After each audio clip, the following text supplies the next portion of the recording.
ونزلنا عليك الكتاب تبيانا لكل شيء وهدى ورحمة وبشرى للمسلمين.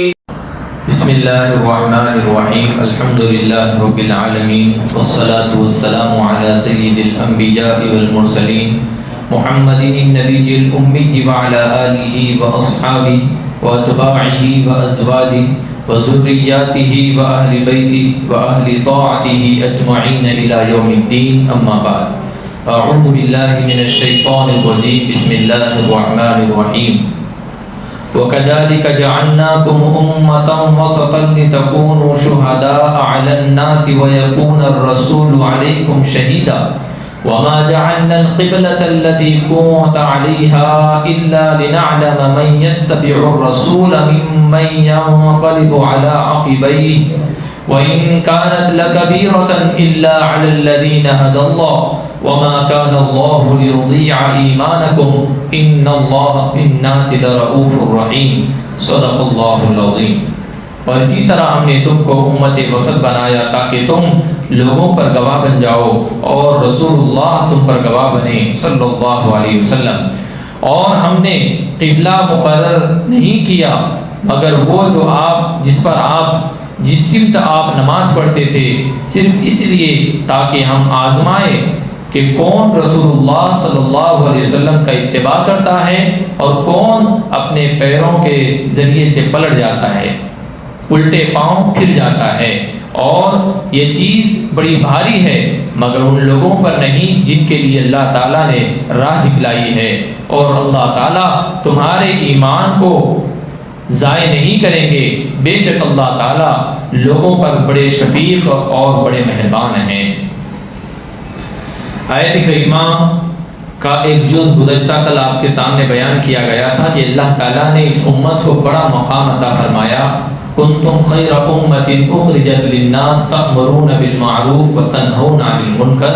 ایک بات یاد رکھے، اس امت کے خیر ہونے کے لیے دو صفتوں کا ذکر اللہ نے ذکر فرمایا کہ یہ امت کب تک بہتر ہے جب تک ان میں دو اوصاف ہیں، تأمرون بالمعروف وتنہون عن المنکر وتؤمنون باللہ.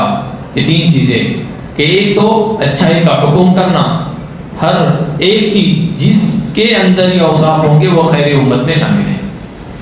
اس امت کا خاصہ ہے اس لیے کہ یہ امت نبی کا مشن لے کر چلتی ہے. یہ امت کیا کرتی ہے کہ جس مشن کو پیارے آقا صلی اللہ علیہ وسلم اس امت کو دے کر گئے ہیں وہ اس مشن پر قیامت تک چلتے رہتے ہیں. یہ اس امت کا خاصہ ہے. اس کی بڑی فضیلت ہے اس امت کی، جیسا گزشتہ کل آپ نے سنا ہے کہ یہاں پر اس امت کو امت وسط بنایا اور ساتھ ہی لِتَكُونُوا شُهَدَاءَ عَلَى النَّاسِ. یہ امت قیامت کے دن انبیاء کی طرف سے گواہی دے گی، لوگوں پر گواہ بنے گی. اور وَيَكُونَ الرَّسُولُ عَلَيْكُمْ شَهِيدًا. اور ان کی گواہی کی تصدیق پیارے آقا صلی اللہ علیہ وسلم اپنی امت کی گواہی کی تصدیق خود گواہی دے کر کریں گے. وَمَا جَعَلْنَا الْقِبْلَةَ الَّتِي كُنْتَ عَلَيْهَا.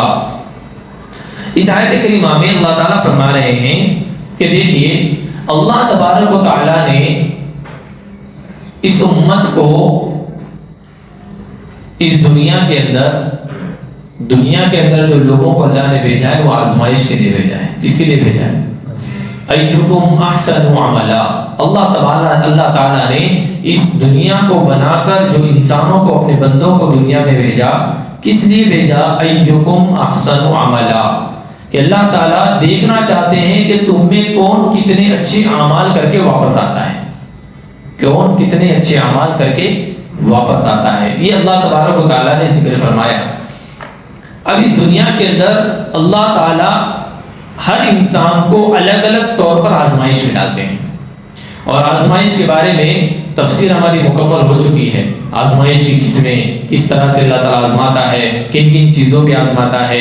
علم کے ذریعے آزمائش، مال کے ذریعے آزمائش، صحت کے ذریعے آزمائش ہے نا بھائی، اور بیماری کے ذریعے آزمائش، اور اولاد دے کر آزمائش، بیٹیاں دے کر آزمائش، بیٹے دے کر آزمائش، بہت سارے کاروبار میں نقصان دے کر آزمائش، اپنے محبوب چیز کو اللہ تعالیٰ لے لیتے ہیں اس پر بندے کی آزمائش، آزمائش کی قسمیں آپ کے سامنے گزشتہ تفسیر میں مکمل ہو چکی ہیں. تو اللہ تعالیٰ ہر طرح سے انسان کو اس کی کیٹیگری کے ذریعے آزماتے ہیں. اور آزمانا کیوں ہوتا ہے اس پر بھی بات ہو چکی ہے. کبھی درجات کو بلند کرنے کے لیے، کبھی سزا کے طور پر، اور کبھی انسان کو تنبیہ کرنے کے لیے کہ بہت ہو گئے اب رک جا، اب گناہ بہت ہو گئے. اس لیے اللہ تعالیٰ کبھی کبھی کیا کرتے ہیں، آزمائش میں ڈالتے ہیں یہ سبق دینے کے لیے کہ تم اب رک جاؤ، گناہ بہت زیادہ ہو گئے، لوٹ آ جاؤ. کہ اپنے بندے کو اپنی طرف لوٹانے کے لیے بھی اللہ تعالیٰ کچھ آزمائشوں میں اس کو ڈال دیتے ہیں. نیک لوگوں کی آزمائش اگر ہوتی ہے تو ان کے درجات کو بلند کرنے کے لیے ہوتی ہے.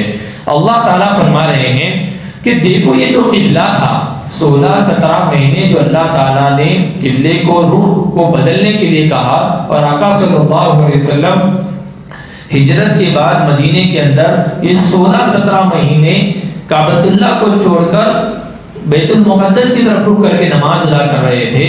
باوجود یہ کہ صحابہ کے دل میں کعبۃ اللہ کی محبت تھی. کیوں؟ کیونکہ ملت ابراہیم علیہ السلام نے جس کعبے کی تعمیر کی ہے، ملت ابراہیم جو ملت ابراہیم پر چلے گا وہ بھی اسی کعبے کو پسند کرے گا، اسی قبلے کو پسند کرے گا. تو پیارے آقا صلی اللہ علیہ وسلم کی چاہت، محبت، پسندیدہ قبلہ تو کیا تھا؟ کعبۃ اللہ ہی تھا. کیا تھا؟ کعبۃ اللہ ہی تھا. کیوں؟ ان اول بیت وضع للناس للذی ببکۃ مبارکہ وہدی للعالمین. اللہ تعالیٰ نے فرمایا کہ اس کائنات کے سب سے پہلا جو ہے ان اول بیت، سب سے پہلا اگر اللہ کا اگر کوئی بنا ہے وہ کعبۃ اللہ ہے. کیا ہے وہ؟ کعبۃ اللہ ہے. اور وہی سب سے پہلا قبلہ ہے. اسی کی طرف رخ کر کے حضرت آدم علیہ السلام نے نماز ادا کی تھی. ان کے بعد جیسے میں نے بتایا نوح علیہ السلام کے دور میں قبلہ طوفان نوح میں کعبۃ اللہ منہدم ہو گیا. پھر حضرت ابراہیم علیہ السلام نے اس کو تعمیر کیا. اس طرح سے کعبۃ اللہ کتنی دفعہ تعمیر ہوا ہے یہ بھی آپ کے سامنے آ چکا ہے. یہاں آیت کریمہ میں اللہ فرما رہے ہیں ہم نے قبلے کو قبلہ نہیں مقرر کیا مگر وہ جس پر آپ تھے، اس لیے تاکہ ہم امتحان لے سکے، ہم جان سکے، آزما سکے کہ کون رسول اللہ کے متبع ہے. اب کیا ہوتا ہے معلوم ہے؟ ہوا یہ کہ مدینے میں جب آپ صلی اللہ علیہ وسلم آئے، مکہ میں یہود نہیں تھے. مکہ میں کون تھے؟ صرف مشرکین تھے، کفار تھے. وہاں پہ یہود نہیں تھے. اور وہاں پر اللہ کے رسول صلی اللہ علیہ وسلم کعبۃ اللہ کی طرف رخ کر کے نماز ادا کرتے تھے. لیکن اب مدینہ آنے والے تھے اللہ کے رسول صلی اللہ علیہ وسلم ہجرت کرنے کا حکم دیا. لیکن ہجرت جہاں کر رہے ہیں مدینہ المنورہ میں، وہاں پر یہود اور نصارہ تھے. کون تھے بھائی؟ یہودیوں کے قبیلے تھے. اور خزرج وہ یہودیوں کے قبیلے تھے، یعنی اہل کتاب تھے.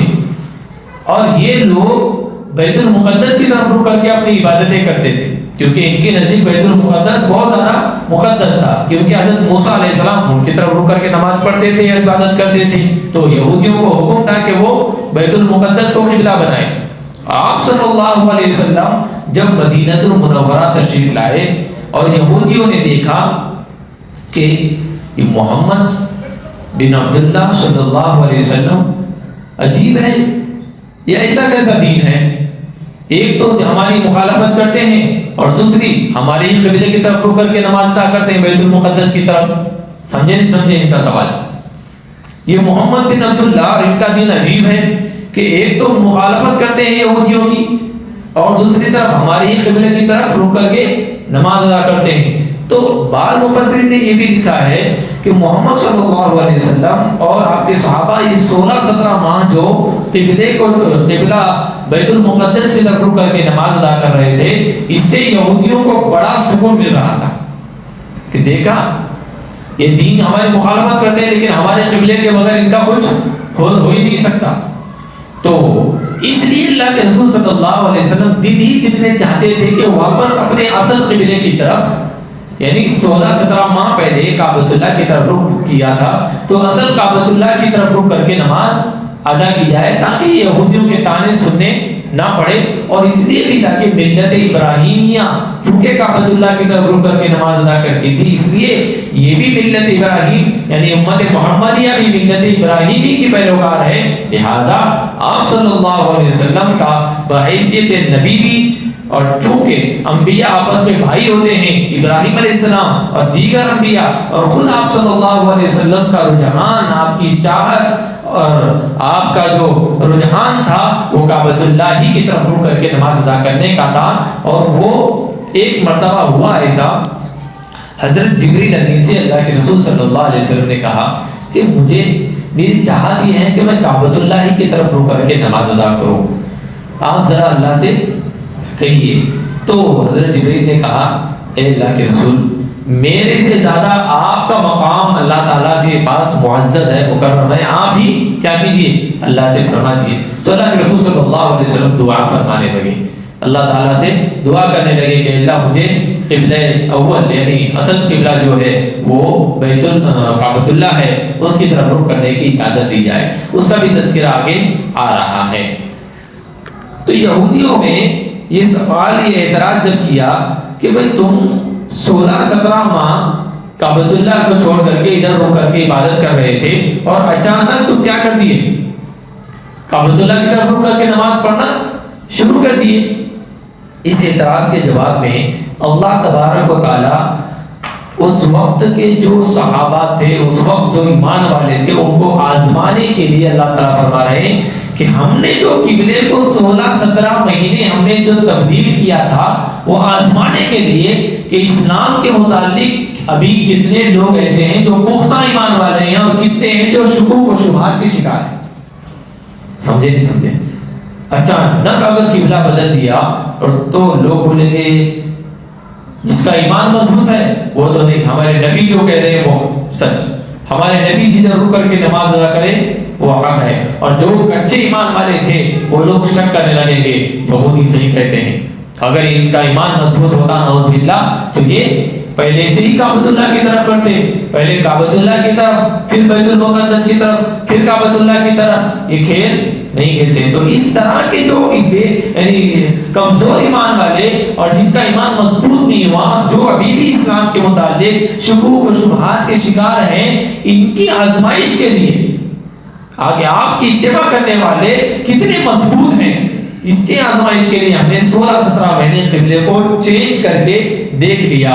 اسی کو فرمایا لِنَعْلَمَ مَنْ يَتَّبِعُ الرَّسُولَ مِمَّنْ يَنْقَلِبُ عَلَىٰ عَقِبَيْهِ، کون قبلے کے بدلنے کے بعد بھی ایمان پر، اسلام پر جمے رہتا ہے، اور کون واپس پھر جاتا ہے اپنی اصل حالت پہ، ہے نا بھائی۔ منافقین کا دور تھا، بہت سارے منافقین تھے جو ایمان کی بظاہر ایمان کے مومن ہونے کا ڈھونگ رچا کرتے تھے، اور حقیقت میں اندر اندر کیا تھے، یہودیوں کے پیروکار تھے۔ تو ایسے لوگوں کو بھی چھانٹنے کے لیے اللہ تعالیٰ نے قبلے کی آزمائش کی۔ وَإِن كَانَتْ لَكَبِيرَةً إِلَّا عَلَى الَّذِينَ هَدَى اللَّهُ، اللہ تعالیٰ جانتے ہیں اپنے بندوں کی کیفیات کو۔ اللہ تعالیٰ فرما رہے ہیں یہ جو قبلے کا چینج کرنا تھا تو یہ اہل ایمان پر بہت بڑی آزمائش تھی۔ یہ کیا تھی؟ بے شک یہ بڑی بھاری بات ہے، مگر جس کو اللہ ہدایت دے ان کے لیے یہ عام بات ہے، کیونکہ کعبۃ اللہ سے محبت اور کعبۃ اللہ کے ساتھ جو دلی لگاؤ تھا اللہ کے رسول صلی اللہ علیہ وسلم کا، صحابہ کرام کا، اچانک اس کو کعبۃ اللہ کا رخ چھوڑ کر کے بیت المقدس کی طرف رخ کرنا یہ بڑی بھاری بات تھی، بڑی آزمائش تھی۔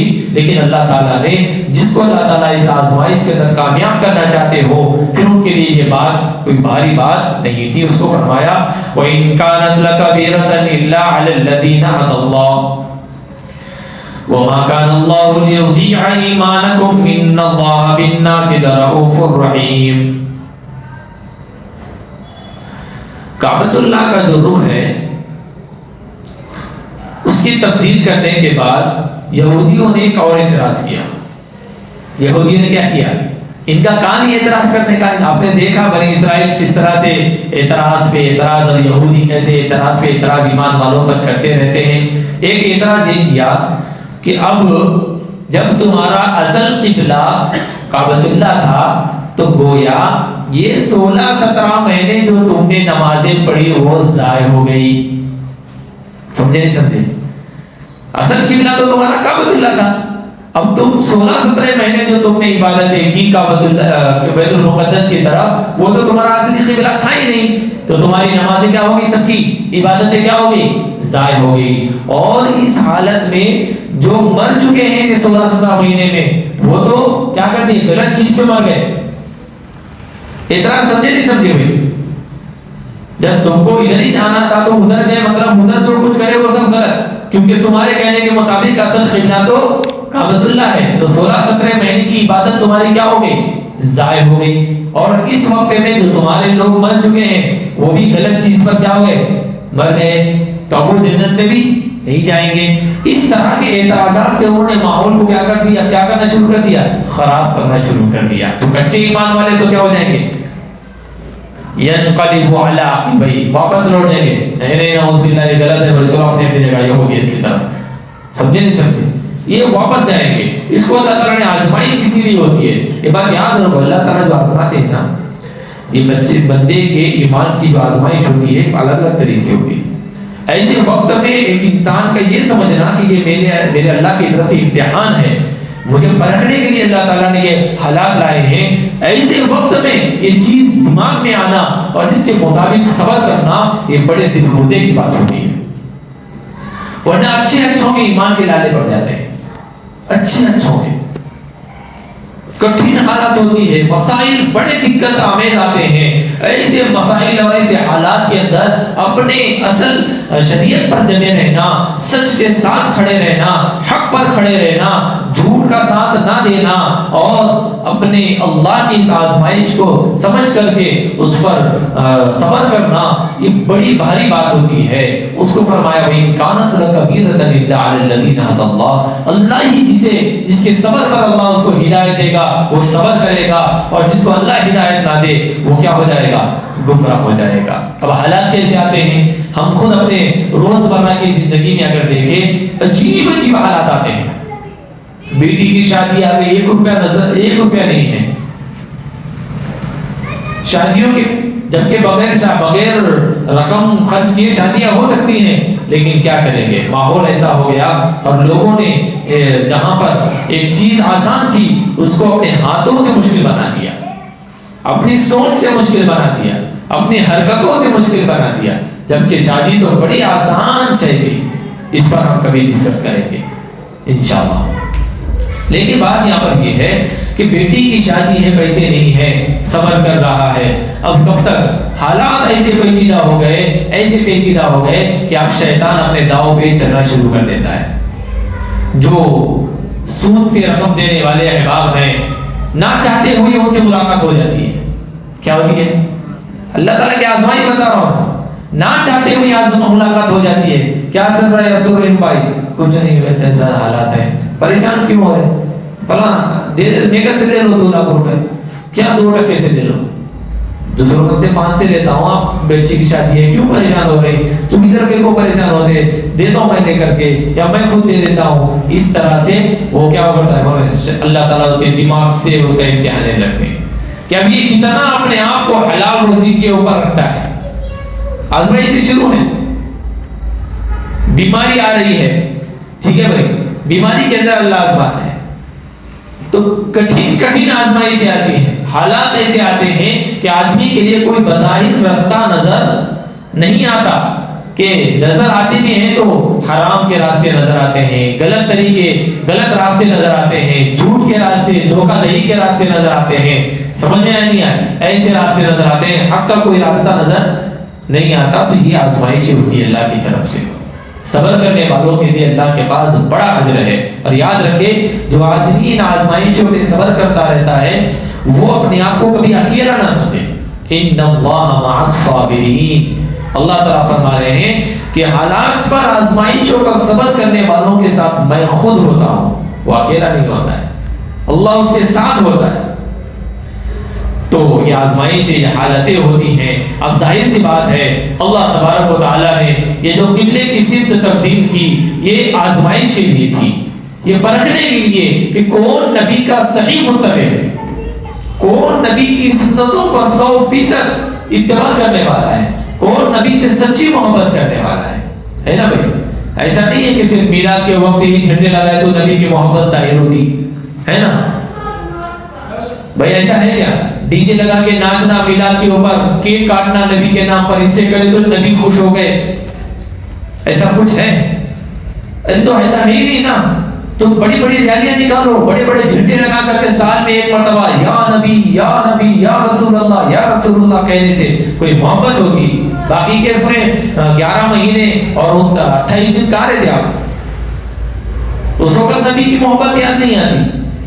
تو پرکھنا اور آزمائش ایسی وقت میں آتی ہے کہ ایک طرف غلط طریقہ ہے، ایک طرف صحیح طریقہ ہے. غلط طریقے میں تھوڑی سی بظاہر خوشی نظر آ رہی ہے اور جو صحیح طریقہ ہے اس میں ذرا کٹھن حالات نظر آ رہے ہیں. اب یہاں پر چوائس کرنے کے لیے ترجیحات کا مسئلہ آئے گا کہ کون سی چیز کو ترجیح دینا ہے، کون سی چیز کو سلیکٹ کرنا ہے.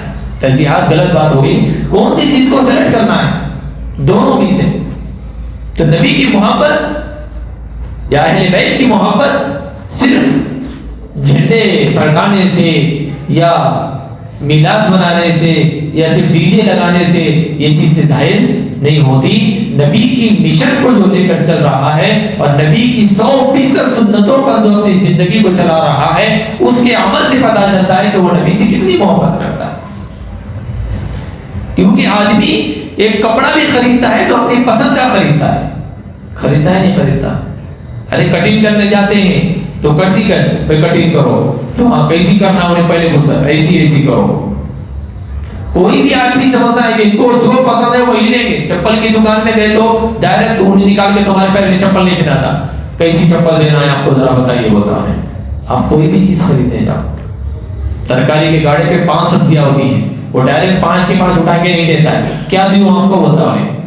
تو انسان کی جو پسندیدہ چیز ہے مجھے بتاؤ، ایک آدمی اپنے رسول کو جب پسند کر رہا ہے تو اپنی پسند کی چیز اپنے بدن کے اوپر سجائے گا نہیں سجائے گا؟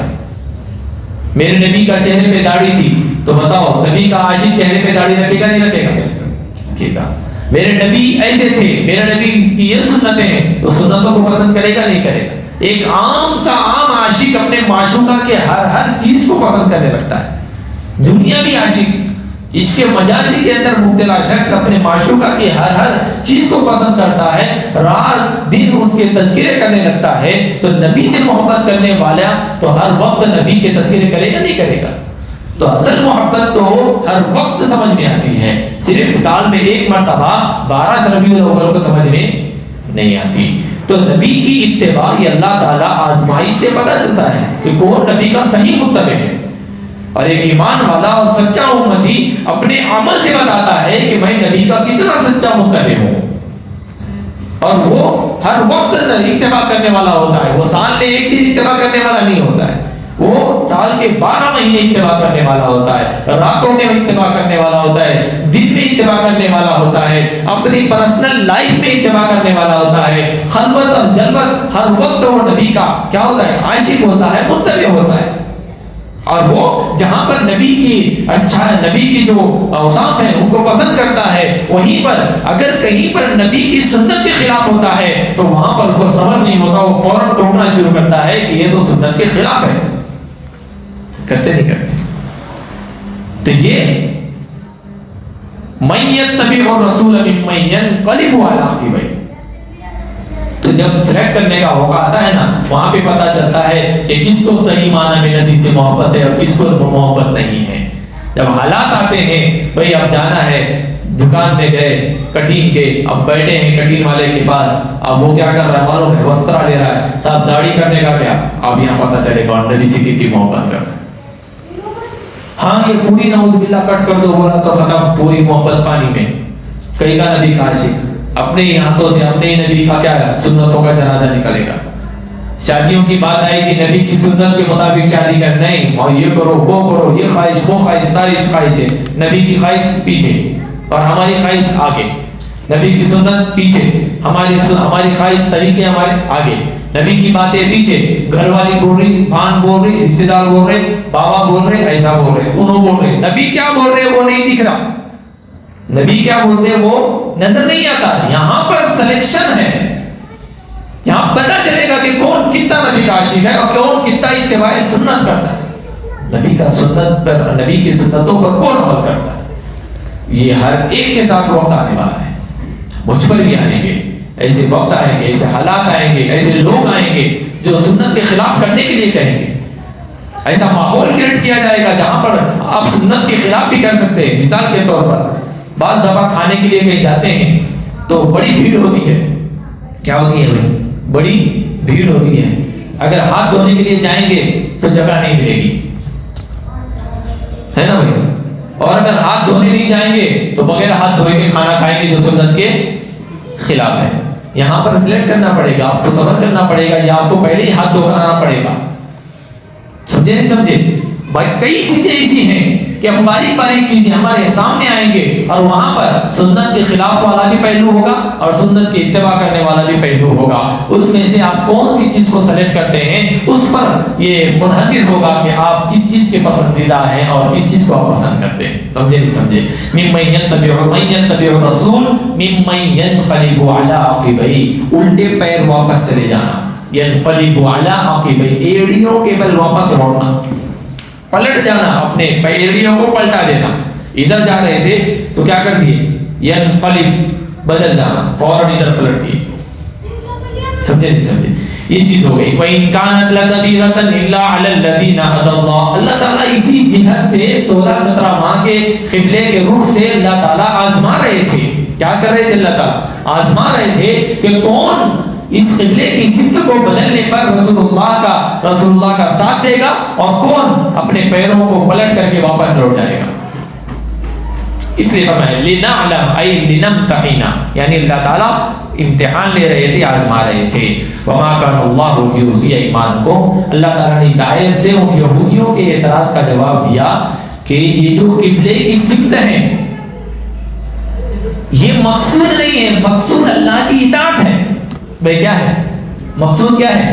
اللہ کی اطاعت ہے، مقصود قبلے کے رخ نہیں ہے۔ قبلے کی جہت طے کرنا یہ کس لیے تھا؟ اجتماعی عبادات کے لیے تھا، مسلمانوں کے اتحاد کے لیے تھا، مسلمانوں کی یکجہتی کے لیے ہے یہ۔ اسی لیے عیدگاہ میں جو نماز ادا کی جاتی ہے، کیوں؟ وہاں پر مسلمانوں کا غلبہ نظر آئے، مسلمانوں کا اتحاد نظر آئے، کافر جب دیکھے تو لرز اٹھے، اس کے اوپر ڈر اور خوف طاری ہو جائے، اتنی بڑی تعداد دیکھیں۔ یہ اتحاد کے لیے اور یہ وحدت کے لیے ہوتا ہے، اجتماعی عبادتیں۔ اس لیے اور ظاہر سی بات ہے اگر الگ الگ رخ کی طرف رخ کر کے نماز ادا کرتے تو یہ اجتماع کیا ہوتا؟ اجتماعیت یہ انفرادیت میں بدل جاتی، پارا پارا ہو جاتی، اور لوگ کہتے کہ یہ دیکھو مسلمان خود میں ایک نہیں ہے۔ تو ان کو جو الگ الگ ہوتے ہیں ان کو توڑنا، ان کو ختم کرنا آسان ہوتا ہے، یہ پیغام جائے گا، ہے نا بھائی؟ وہ واقعہ سنے نا آپ لوگوں نے، ایک باپ نے اپنے 4 بچوں کو بلایا کہ ایک ایک لکڑی ہاتھ میں دی، توڑو، ہر ایک نے یوں کر کے توڑ دیا، پھر کہا کہ 4 لکڑیوں کو ایک کیا اور ہر ایک بیٹے کے ہاتھ میں دیا، اب اس کو توڑو، تو کوئی توڑ نہیں پایا۔ تو اس نے اس سے سبق کیا دلایا کہ تم اگر ایک ہوگے تو تم کو کوئی توڑ نہیں پائے گا، اگر تم الگ الگ ہو جاؤ گے، بڑھ جاؤ گے تو تم کو کوئی بھی آ کر کے توڑ دے گا۔ تو اللہ تعالیٰ نے اجتماعی عبادت کے ذریعے باطل پر رعب ڈالنے کے لیے، خوف ڈالنے کے لیے اجتماعی عبادت یہ ہوتی ہے کہ ایک اکٹھا ہو کر سب لوگ جب مسجد کے اندر یا عیدگاہ پر نماز ادا کریں گے یا حج کے پاس جب دیکھیں گے کہ ایک سیلاب ہے حاجیوں کا، ایک سیلاب ہے نمازیوں کا، تو کافروں پر، باطل پر کیا ہو جائے گا؟ رعب طاری ہو جائے گا کہ ان کا آپس میں بڑا اتحاد ہے، ان کو کوئی توڑ نہیں سکتا۔ تو یہ جو ایک ہی سمت میں سب لوگ نماز ادا کرتے ہیں، ایک ہی سمت میں جو کعبۃ اللہ کا رخ کرتے ہیں، یہ ایک کافروں کے رعب ڈالنے کے لیے اور مسلمانوں کے اتحاد اور یکجہتی کے لیے۔ تو ظاہر سی بات ہے، تو اللہ تعالیٰ نے یہودیوں کا جواب یہ دیا کہ اصل مقصود تو عبادت ہے، اور جو 17-16 مہینے یہ جو رخ بدل کر کے نماز ادا کی وہ بھی اللہ ہی کا حکم تھا، وہ ہمارا نہیں تھا، وہ بھی اللہ ہی کا حکم تھا۔ جس کے لیے نماز ادا کی جا رہی ہے، جس کے لیے حج ادا کیا جا رہا ہے، وہ خود چاہتا تھا کہ ہم اس کی طرف بیت المقدس کی طرف رخ کر کے نماز ادا کریں۔ ہم نے تو اللہ کے حکم کی پیروی کی ہے، ظاہر سی بات ہے جب ہم نے اللہ کے حکم کو مانا ہے تو اللہ ہمارے ایمان کو ضائع کیوں کرے گا؟ اللہ ہماری نمازوں کو ضائع کیوں کرے گا؟ اللہ ہماری بیت المقدس کی طرف رخ کر کے نماز پڑھی ہوئی نمازوں کو ضائع کیوں کرے گا؟ وما کان اللہ لیضیع ایمانکم، اللہ تعالیٰ تمہارے ایمان کو ضائع بالکل نہیں کرے گا۔ جواب اللہ تعالیٰ ضائع نہیں کرے گا۔ کیوں؟ اللہ تعالیٰ اپنے بندوں سے بہت محبت کرتا ہے، بہت محبت کرتا ہے۔ سمجھ میں آیا؟ اتنی محبت کرتا ہے کہ اگر بندے کو تکلیف بھی دیتا ہے تو اس پر بھی ثواب دیتا ہے اللہ تعالیٰ۔ کانٹا بھی چبھتا ہے تو بندے کو ثواب، بخار آ رہا ہے بندے کو ثواب، تکلیف ہو گئی بندے کو ثواب، ہے نا؟ اسی لیے بندہ بھی کیا کرتا ہے؟ کانٹا چبھتے کے ساتھ اللہ کرتا ہے۔ کیا کرتا ہے؟ اللہ کرتا ہے، فوراً اس کے زبان سے کیا ہوتا ہے؟ اللہ کا نام نکلتا ہے۔ تو اللہ بھی بولتے ہیں لے بیٹ بندے میرے ثواب، یہ لے شفا، یہ ثواب۔ تو بعض دفعہ یہ جو چیز ہوتی ہے اللہ تعالیٰ کبھی ضائع نہیں کرے گا۔ ایک مرتبہ اللہ کے رسول صلی اللہ علیہ وسلم صحابہ کے ساتھ کھڑے تھے، کچھ قیدی آئے، کچھ قیدیوں کے اندر ایک خاتون آئی جس کا بچہ گم چکا تھا، تو وہ اتنی زیادہ پریشان نظر آئی کہ وہ کسی کے بچے کو میرا بچہ، یہ میرا بچہ کہاں گیا، میرا بچہ وہ ہے، کسی بھی دوسرے کے بچے کو بھی اپنا بچہ بنا رہی تھی۔ چھوٹا سا بچہ تھا، دودھ پیتا بچہ۔ بالآخر اس کی طرف جب صحابہ کرام کو اللہ کے رسول نے دکھایا کہ دیکھو اس خاتون کو دیکھو، تو اس خاتون کی اس طرف کو دیکھنے کے بعد تھوڑی دیر کے بعد اس کا بچہ مل گیا۔ اس نے فوراً اس کو چوما اور اس کو اپنے سینے سے لگایا، دودھ پلایا، اور یہ سارا منظر اللہ کے رسول اور صحابہ دیکھ رہے ہیں کہ وہ کتنا اپنے بچے کو چمٹ رہی ہے، میرا لال، میرا پیلا، میرا پیارا، میرا ایسا اپنے سینے سے لگا رہی ہے ماں اپنے چھوٹے سے بچے کو۔ تو اللہ کے رسول صلی اللہ علیہ وسلم نے صحابہ سے فرمایا، اے میرے صحابہ مجھے بتاؤ کیا اس خاتون کو اگر کہا جائے کہ اس بچے کو آگ میں ڈال دے تو کیا یہ آگ میں ڈالے گی؟ تو صحابہ کرام نے پوچھا یا رسول اللہ اسے کیسے ہو سکتا ہے؟ اس کا بچہ دیکھ کچھ لمحے کے لیے اس کی آنکھوں سے اوجھل ہو گیا تھا تو اس کا وہ بے تحاشا ہو گئی تھی، آگ میں ڈالنے وہ کیسے دے سکتی ہے؟ اللہ کے رسول صلی اللہ علیہ وسلم نے فرمایا اللہ تعالیٰ بھی اپنے بندوں سے ایسے 70 گنا زیادہ محبت کرتا ہے۔ تو جو اللہ اپنے بندوں سے اتنی گہرائی سے محبت کر رہا ہو وہ اللہ اپنے بندوں کے اعمال کو ضائع کیسے کر سکتا ہے؟ تو یہ یہودیوں کا جواب دیا گیا، وَمَا كَانَ اللَّهُ لِيُضِيعَ إِيمَانَكُمْ، کہ بے شک اللہ تعالیٰ تمہارے ایمان کو، یعنی تم نے جو 16-17 ماہ عبادتیں کی ہیں اور ان میں اگر کوئی انتقال بھی کر گیا، یہ جو کچھ بھی تم نے نمازیں ادا کی ہیں اس رخ طرف، تو یاد رکھو اللہ تعالیٰ تمہارے اعمال کو ضائع نہیں کرے گا۔ کیوں؟ ان اللہ بالناس لرؤوف الرحیم، کہ بے شک اللہ تعالیٰ لوگوں پر بڑے شفیق یعنی نرم دل، بہت زیادہ مہربانی کرنے والے ہیں، شفقت کرنے والے ہیں اللہ تعالیٰ اپنے بندوں کے ساتھ، لوگوں کے ساتھ۔ ان اللہ لا یضیع اجر المحسنین، ان اللہ لا یضیع اجر المحسنین وما کان اللہ لیضیع ایمانکم۔ یہ آیت کریمہ کے تحت ہمارے سامنے کئی چیزیں آ گئی۔ ایک تو امت محمدیہ امت وسط ہے، اس کے فضائل ہمارے سامنے آ گئے۔ ایسے ہی قبلہ کتنے ماہ تک قبلہ بیت المقدس رہا، اصل قبلہ کیا تھا، اور اس کے بعد قبلہ جو ہوا، آگے اسی کو ذکر فرمایا قد نرى تقلب وجهك في السماء۔ اللہ کے رسول صلی اللہ علیہ وسلم کو جیسے ہی اللہ تعالیٰ نے بیت المقدس کی طرف رخ کر کے نماز ادا کرنے کا حکم دیا تو اللہ کے رسول جب بھی نماز پڑھتے کہ آسمان کی طرف دیکھتے، یعنی اب حکم آئے گا کہ پھر جاؤ، اب حکم آئے گا کہ اصل کعبۃ اللہ کی طرف رخ کرو، اب حکم آئے گا۔ تو اس کو اللہ تعالیٰ فرما رہے ہیں بے شک آپ دیکھ رہے ہیں آپ کے چہرے کو کہ آپ اس کو آسمان کی طرف بار اس کی جہت آسمان کی طرف آپ دیکھ رہے ہیں۔ قد نرى تقلب وجهك في السماء، اے نبی ہم آپ کو دیکھ رہے ہیں کہ آپ نماز میں اپنے چہرے کو بار آسمان کی طرف، کیونکہ فرشتہ جب وہی آسمان سے لے کر فرشتہ آتا تو اللہ کے رسول کیا کرتے، آسمان کی طرف دیکھتے، تو شاید اب جبریل آئے اور اب کہے کہ تم اصل قبلے کی طرف لوٹو، اب آئیں گے۔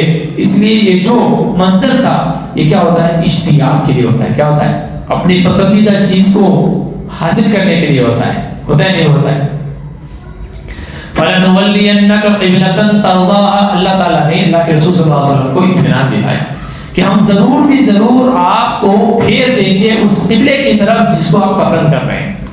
یعنی پہلے ہی کہا اللہ تعالیٰ نے کہ ہم عنقریب آپ کو آپ کے اصل قبلہ یعنی کعبۃ اللہ کی طرف رخ کر کے نماز پڑھنے کی اجازت ہم ضرور دیں گے.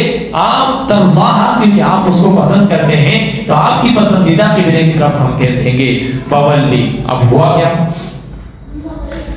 ام بشر ایک خاتون تھی قبیلہ بنو سلیمہ، بنی سلیمہ سلیمہ کا ایک قبیلہ تھا. اس قبیلے کے پاس ایک مسجد تھی. ام بشر کے بیٹے کا انتقال ہوا. اللہ کے رسول صلی اللہ علیہ وسلم اس کے انتقال پر ام بشر کے پاس گئے تاکہ تعزیت پیش کریں. وہاں جانے کے بعد ظہر کا وقت ہوا تو ام بشر نے اللہ کے رسول صلی اللہ علیہ وسلم کے لیے کھانا تیار کر رہی تھی. کھانا تیار کیا. آپ صلی اللہ علیہ وسلم صحابہ کرام کے ساتھ ظہر کا وقت ہو گیا، اس لیے اس مسجد میں نماز ادا کر رہے تھے، جس کو آج نماز ادا کر رہے تھے. تو نماز جیسی ظہر کی نماز تھی، 4 رکعت والی نماز تھی. کتنی رکعت والی؟ 4 رکعت والی نماز تھی. تو 2 رکعت جیسی اللہ کے رسول صلی اللہ علیہ وسلم پڑھے اور جب تیسری رکعت کے لیے کھڑے ہوئے تو فوراً جبریل امین وحی لے کر آئے اور فرمایا فولی وجہک شطر المسجد الحرام. کیا فرمایا؟ فولی وجہک شطر المسجد الحرام، کہ اب آپ اپنا چہرہ مسجد حرام کی طرف کر دیجئے نماز میں. تو اللہ کے رسول صلی اللہ علیہ وسلم نے 2 رکعت بیت المقدس کی طرف ادا کی اور نماز میں اٹھ گئے. کیا کیا آپ نے؟ تھوڑی بھی دیر نہیں لگائی، کیونکہ اب خوشی جس کا کئی دنوں سے انتظار تھا وہ خوشی آ گئی. تو اب انتظار ایسا نہیں کہ یہ سلام پھیر دیں گے اس کے بعد عصر کی نماز ادھر رک کر کے پڑھیں گے، نہیں، فوراً آپ صلی اللہ علیہ وسلم 2 رکعت کعبۃ اللہ کی طرف مسجد حرام کی طرف رک کر کے نماز ادا شروع کر دی. صحابہ کرام بھی پلٹ گئے، آپ صلی اللہ علیہ وسلم بھی کیا ہو گئے؟ پلٹ گئے اور 2 رکعت وہاں پر اس قبلے کی طرف بیت المقدس کی طرف اور 2 رکعت ظہر کے بعد کی مسجد حرام کی طرف ادا کی گئی. اسی لیے اس مسجد کو آج مسجد قبلتین کہا جاتا ہے. اور وہاں پہ آج بھی وہ نشان موجود ہے کہ قبلہ کہاں تھا. پہلے اللہ کے رسول صلی اللہ علیہ وسلم نے بیت المقدس کی طرف جو رک کر کے نماز ادا کی وہ، اور مسجد حرام کی طرف رک کر کے جو نماز ادا کی. جو حضرات عمرے کو جا چکے ہیں، جو مسجد قبلتین میں جا چکے ہیں، وہ دیکھیں گے کہ وہاں پر آج بھی وہ نشان موجود ہے. سمجھے؟ تو یہ نماز جو وہاں پر فرمایا فولی وجہک شطر المسجد الحرام، کہ آپ اپنا چہرہ مسجد حرام کی طرف کیا کر دیجئے؟ پھیر دیجئے. تو اس طرح سے اللہ کے رسول صلی اللہ علیہ وسلم کو اللہ تعالیٰ نے 16-17 ماہ کے بعد یہ حکم دیا، اور آپ نے اور صحابہ کرام نے یہ جو محبت تھی قبلہ اولیٰ کی، اس محبت کے تحت اللہ تعالیٰ نے ان کو پھیر دیا، ان کو حکم دیا. اس کے تحت کئی حکمتیں تھی. کیا حکمتیں ہو سکتی ہیں کہ بعض علماء نے لکھا ہے کہ مسلمانوں کی آزمائش اور ایمان کی پختگی، یہ جو قبلے کے بدلنے اور سمت رخ کعبۃ اللہ کے سمت اور رخ کو اور قبلے کو بدلنے کے جو حالات آئے، یہ چند حکمتوں کے تحت اللہ تعالیٰ نے کی تھی. بلکہ کئی حکمتیں اس کے پیش نظر اور ہوگی، جیسے اس نے مسلمانوں کی آزمائش اور ایمان کی پختگی، کہ ہم دیکھیں بھی تو صحیح کہ کون کتنے ایمان میں پختہ ہے اور کون نبی کا زیادہ متبع اور فرمانبردار ہے. دوسری چیز یہ کہ اہل کتاب کا جواب بھی تھا کہ مسلمانوں کی انفرادیت کو ظاہر کرنا تھا. اہل کتاب کا جواب یہ تھا کہ اہل کتاب کہتے تھے کہ بھئی تانا دیتے تھے کہ دیکھو قبلہ ہماری طرف، لیکن یہاں پر جواب اللہ تعالیٰ نے دیا کہ مسلمانوں کی ایک انفرادی شان ہے، تو لہٰذا ان کا قبلہ بھی کیا ہوگا؟ ان کا انفرادی ہوگا، اور وہی قبلہ ہوگا جو ملت ابراہیم کا تھا. مسلمانوں کی اہمیت کو بھی واضح کرنا تھا. اس کی چوتھی حکمت یہ ہے کہ مسلمانوں کی اہمیت کو، کہ مسلمان یہودیوں کے سمت کی طرف رک کر کے نماز نہیں ادا کریں گے، بلکہ مسلمانوں کی شان یہ ہے، یہ امت محمدیہ کی شان یہ ہے کہ ان کے لیے ایک الگ قبلہ بنا دیا گیا. وہی قبلہ جو پہلے انبیاء کرام علیہ السلام نے کیا، رک کر کے نماز ادا کی تھی، عبادتیں کی تھی، وہ یہ امت محمدیہ کو وہی قبلہ دیا جائے گا کہ جس کی طرف رک کر کے نماز ادا کی گئی ہے. اور تیسری چیز یہ ہے کہ کعبۃ اللہ کی فضیلت اور حضرت ابراہیم علیہ السلام نے کی جو دعائیں تھیں اس کا تکملہ بھی ضروری تھا. حضرت ابراہیم علیہ السلام نے کعبۃ اللہ کی جو دعا کی، کعبۃ اللہ کے متعلق جو دعا کی تھی کہ اللہ تعالیٰ اس کو اعتکاف کرنے والوں کے لیے اور نماز پڑھنے والوں کے لیے برکت کا ذریعہ بنا، ہے نا بھائی. ہم نے پیچھے وہی ابتلا ابراہیم ربہ بکلمات فاتمہن، اس کے بعد آیت کریمہ میں ذکر فرمایا تھا اللہ تعالیٰ نے وَإِذْ جَعَلْنَا الْبَيْتَ مَثَابَةً لِلنَّاسِ وَأَمْنًا واتخذوا من مقام ابراہیم مصلی. یہ آیت کریمہ کے تحت اللہ تعالیٰ نے یہ بتایا تھا کہ ابراہیم علیہ السلام نے دعا کی تھی کہ اس کعبۃ اللہ کی تعمیر کو آپ قبول فرما دیجئے. تو قبولیت یہ تھی دعا کی کہ اس کو قیامت تک کے لیے قبلہ بنا دیا جائے. ابراہیم علیہ السلام کی دعا کا تکملہ یہ تھا کہ کعبۃ اللہ کی تعمیر کرائی تو انہوں نے ربنا تقبل منا، اے اللہ ہماری اس کام کو قبول فرما. تو قبولیت کا تقاضا یہ تھا کہ قیامت تک کے لیے جیسے حضرت ابراہیم، حضرت اسماعیل، حضرت ہاجرہ کے اراکین اور ارکان کو، ان کے اعمال کو حج کے ارکان بنا دیا گیا ہے، ان کے اعمال کو، ان کی حرکتوں کو، تو ایسے ہی یہ بھی ضروری تھا کہ ان کے ذریعے سے جو کعبۃ اللہ تعمیر ہے اس کو بھی قیامت تک کے لیے قبلہ بنا دیا جائے. اسی لیے اب قیامت تک کے لیے قبلہ متعین ہو گیا ہے. اب قبلے کی سمت قیامت تک نہیں بدلی جائے گی. اور چونکہ مسلمانوں کے دلی رجحان کی کعبۃ اللہ کی طرف ہی تھا، اس لیے اللہ تعالیٰ نے مسلمانوں کے دلوں کے رجحان کے تحت اللہ تعالیٰ نے قبلے کو وہی بنا دیا.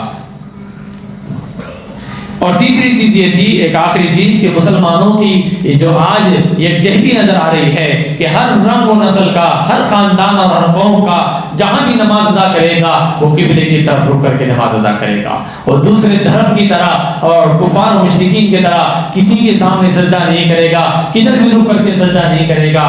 مسلمانوں کا ایک ہی رخ ہے اور وہ کیا ہے؟ قبلہ کعبۃ اللہ ہے، ایک ہی.